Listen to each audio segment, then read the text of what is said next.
الحمدللہ وحدہ والصلاة والسلام علی من لا نبی بعدہ وعلی آلہ واصحابہ اجمعین اما بعد فاعوذ باللہ من الشیطان الرجیم بسم اللہ الرحمن الرحیم یا ایہا الذین آمنوا کتب علیکم الصیام کما کتب علی الذین من قبلکم لعلکم تتقون صدق اللہ العظیم ان اللہ و ملائکتہ یصلون علی النبی یا ایہا الذین آمنوا صلوا علیہ وسلموا تسلیما.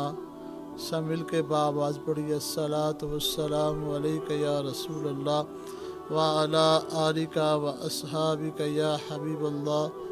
الصلاۃ والسلام علیک یا رسول اللہ وعلی آلک و اصحابک یا حبیب اللہ.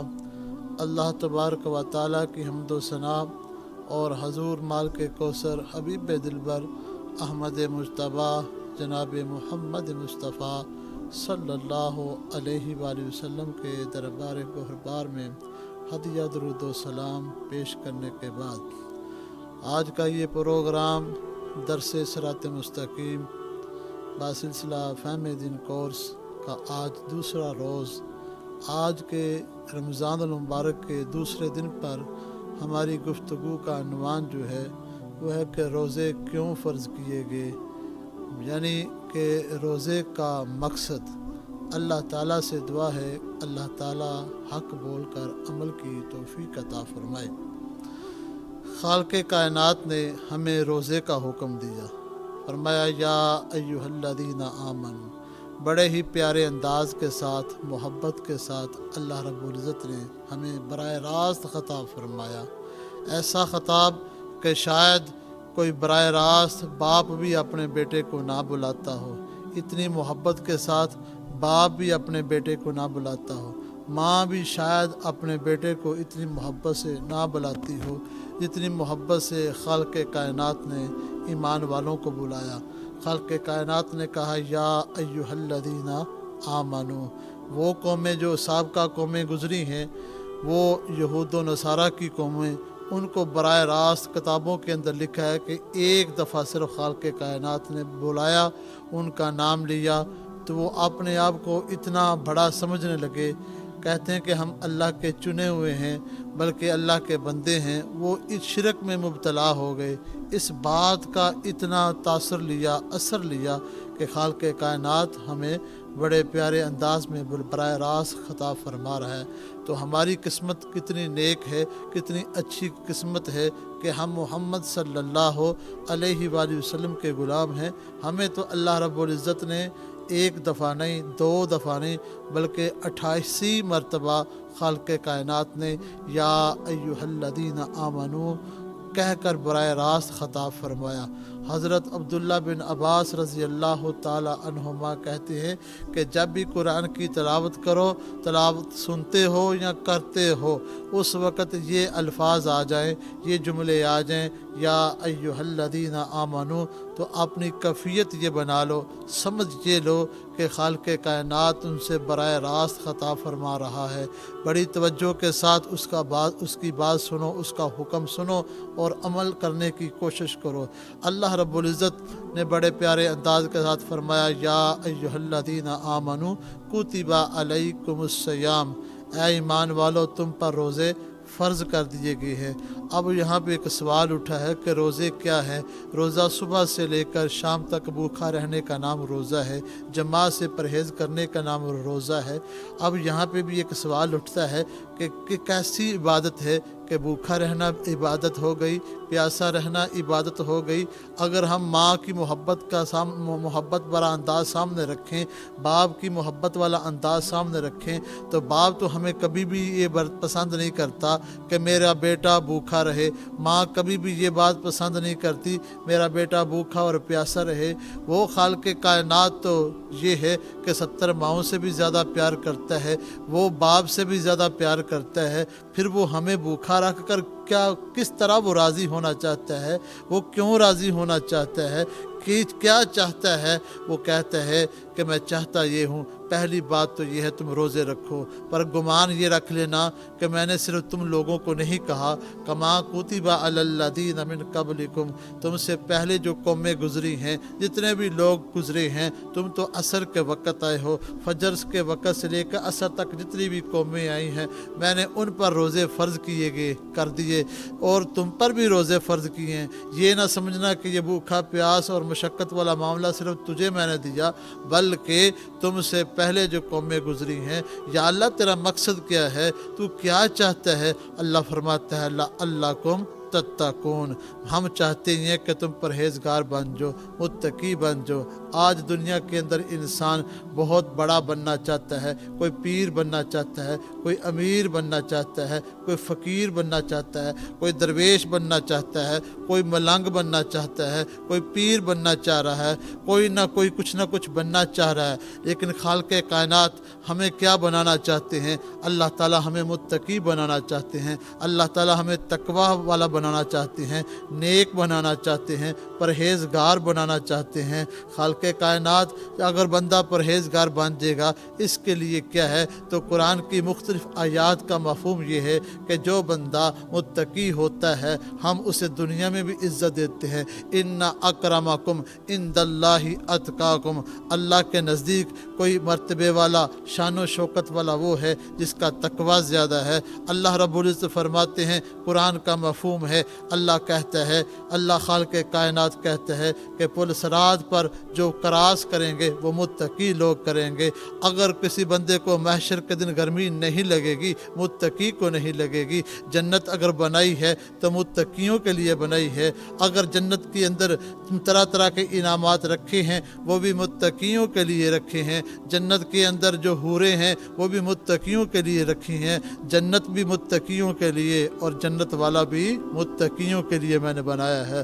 خالق کائنات متقیوں کے لیے، خالق کائنات بھی متقیوں کے لیے ہے، کیونکہ بندہ روزہ رکھتا ہے، روزے پر تقوی ملتا ہے۔ تقوی یہ عبادت کیسی ہو گئی؟ اسی کا نام صرف تقوی ہے۔ تو جواب یہ ملے گا، نبی علیہ السلام کی بارگاہ میں چلتے ہیں، یا رسول اللہ روزہ کیا ہے؟ حضور علیہ السلام فرماتے ہیں کہ روزہ یہ ہے کہ تم تقوی اختیار کرو، روزہ یہ تقوی اختیار کرو۔ یا رسول اللہ تقوی کیا ہے؟ سب سے پہلے تو ہم چلتے ہیں حضرت ابی ابن کعب رضی اللہ تعالی عنہما کی بارگاہ میں۔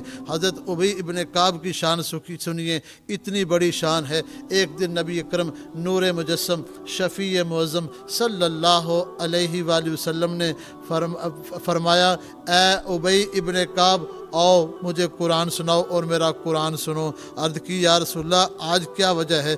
فرمایا آج مجھے اللہ کا حکم ہے کہ ابی ابن کعب رضی اللہ تعالیٰ عنہما کو قرآن سناؤ۔ یا رسول اللہ پھر اللہ نے میرا نام بھی لیا ہوگا؟ حضور علیہ السلام نے فرمایا ہاں اللہ نے تیرا نام لیا۔ حضرت ابی ابن کعب رضی اللہ تعالیٰ عنہما کی آنکھوں میں آنسو جاری ہو گئے کہ میرے کتنے وارے نیارے، میں کتنا نیک بخت ہوں، میں کتنا اچھا ہوں، کتنی قسمت والا ہوں کہ میرا نام خالق کائنات لے رہا ہے، میری باتیں خالق کائنات کر رہا ہے۔ حضور علیہ السلام نے اس بات سے یہ بھی سمجھ آئی کسی کو سکھانا ہو کوئی علم تو اس کے دو طریقے ہیں، ایک وہ شاگرد سے سنے، دوسرا شاگرد کو سنائے۔ نبی علیہ السلام نے سنا کر بھی سکھا دیا اور سن کر بھی سکھا دیا۔ حضرت نبی علیہ السلام نے جب کہا تو حضرت ابی بن کعب رضی اللہ تعالیٰ عنہ کو نبی علیہ السلام نے قرآن پڑھ کے سنایا۔ حضور نے فرمایا لم یکن الذین کفروا من اہل الکتاب والمشرکین منفکین حتی تأتیہم البینہ، یہ حضور نے پڑھ کے سنایا۔ اتنی شان ہے آپ کی۔ اور آپ سے پوچھا گیا کہ تقوی کیا ہے؟ آپ نے کہا کبھی حضور خاردار رستے سے گزرے ہیں، کانٹے دار رستے سے گزرے ہیں؟ کہا ہاں گزروں۔ کس طرح گزرتے ہیں؟ آپ نے فرمایا اس طرح گزرتا ہوں، میں اپنے دامن کو سمیٹ لیتا ہوں، اپنے کپڑوں کو سنبھال لیتا ہوں، کہیں کوئی کانٹا میرے کپڑوں سے الجھ نہ پڑے، میرے دامن کو داغدار نہ کر دے۔ کہا بس یہی بات سمجھ لیجئے، جس طرح انسان چلتے ہوئے کانٹوں سے بچتا ہے اسی طرح انسان گناہوں سے بچے تو یہی تقوی ہوتا ہے۔ انسان گناہوں سے بچتا ہے تو پھر تقوی بن جاتا ہے، یہی پرہیزگاری ہے، یہی تقوی ہے، یہی متقی ہے۔ نبی کریم صلی اللہ علیہ وآلہ وسلم فرما رہے ہیں کہ جو بندہ تقوی اختیار کر لیتا ہے اللہ تبارک و تعالیٰ کا محبوب بن جاتا ہے۔ روزہ ہمیں تقوی اختیار کرنے کا سبق دیتا ہے۔ تقوی کس طرح؟ کیا صبح سے لے کے شام تک ہم بھوکے رہیں گے پھر تقوی بنے گا؟ نہیں، ہم اپنی آنکھ کو بھی سنبھال کے رکھیں گے تو تقوی ہوگا۔ گناہ سے جتنا بچیں گے تقوی بنے گا۔ بلکہ آقا کریم رؤوف الرحیم صلی اللہ علیہ وآلہ وسلم کی بارگاہ میں ایک صحابی گئے، جا کے عرض کرنے لگے، یا رسول اللہ صلی اللہ علیہ وآلہ وسلم، میں چاہتا ہوں بہت بڑا متقی اور پرہیزگار بن جاؤں۔ یا رسول اللہ، میں چاہتا ہوں بہت بڑا عبادت گزار بن جاؤں۔ حضور علیہ السلام نے ایک فارمولہ دیا۔ حضور نے کہا کہ اگر تو بہت زیادہ باعمل بننا چاہتا ہے، تو چاہتا ہے تیرے لیے نامہ اعمال میں نیکیوں کا انبار لگ جائے، تو گناہ کو چھوڑ دے۔ جب تو گناہ کو چھوڑ دے گا اللہ تجھے بہت بڑا عبادت گزار بنا دے گا۔ یعنی کہ پتہ چلا کہ انسان گناہ کو جب ترک کرتا ہے، روزہ ہمیں یہی عمل سکھاتا ہے کہ ہم فجر سے لے کر سحری سے لے کر مغرب تک، افطاری تک ہم ایک تو بھوکے پیاسے رہتے ہیں، دوسرا اپنی آنکھ کو، اپنی زبان کو، اپنے کانوں سے، اپنے ہاتھوں کو، اپنے پاؤں کو ہر گناہ سے محفوظ کر کے رکھتے ہیں۔ بعض لوگ ہوتے ہیں وہ نہ لغو باتوں سے بچتے ہیں، نہ فحاشی والے کاموں سے بچتے ہیں، نہ وہ چغلی سے بچتے ہیں، نہ وہ غیبت سے بچتے ہیں، صرف صبح سے لے کر شام تک منہ میں کوئی چیز نہیں ڈالتے۔ حضور علیہ السلام نے ارشاد فرمایا، ایسے روزے دار کی اللہ کو اس کے روزے کی کوئی ضرورت نہیں۔ اللہ ایسے بندے کے روزے کو پسند نہیں کرتا۔ وہ بھوکا پیاسا تو رہے، اس کا بھوکا پیاسا رہنے کے سوا اور کوئی اسے فائدہ نہیں ہوا۔ اور جو بندہ روزہ رکھ کے بھوک پیاس برداشت کرتا ہے اور اس کے بعد فحش کام، فحاشی والے کام، لغو کام، جھوٹ، غیبت، چغلی، چوری، یہ سارے کام ترک کر دیتا ہے، ایسے روزے دار کو اللہ تبارک و تعالیٰ اس کے روزے کو پسند فرما لیتے ہیں۔